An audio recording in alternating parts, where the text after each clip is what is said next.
presented by TA Films Presents. प्रेम से बोलो शिव शंकर भगवान की। डीजे मनीष रक्सौल।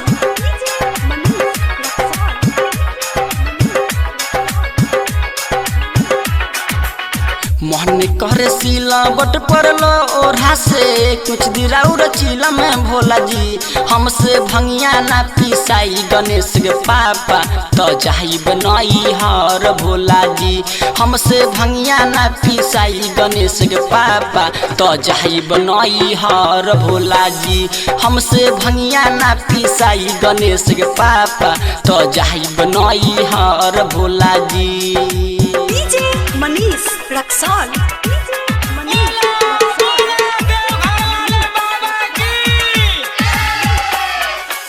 Swatola.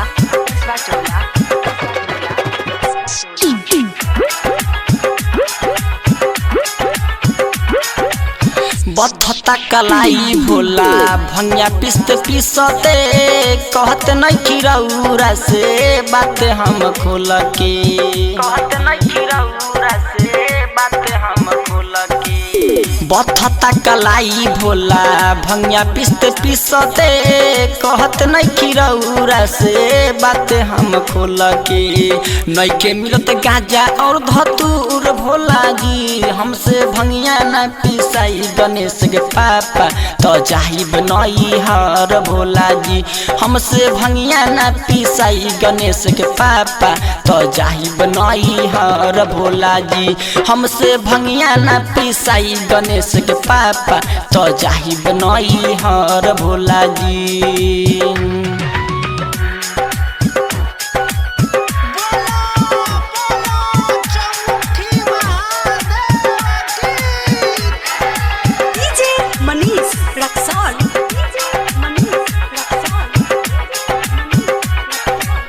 बबाली मितले सबाते लिखले सब सच हो बिकेरम बेदर्दी कहे पिस द गौरा भांग हो बिकेरम बेदर्दी कहे पिस द गौरा भांग हो बबाली मितले सबाते लिखले सब सच हो किसन सन्नी कहे पिस द गौरा भांग हो पिसले पिसाते नई के भंगिया राउर छोड़ तारे पानी भोला जी पिसले पिसाते नई के भंगिया राउर छोड़ तारे पानी भोला जी हमसे भंगिया ना पिसाई गणेश के पापा तो जाई बनई हर भोला जी हमसे भंगिया ना पिसाई गणेश के पापा तो जाई बनई हर भोला जी।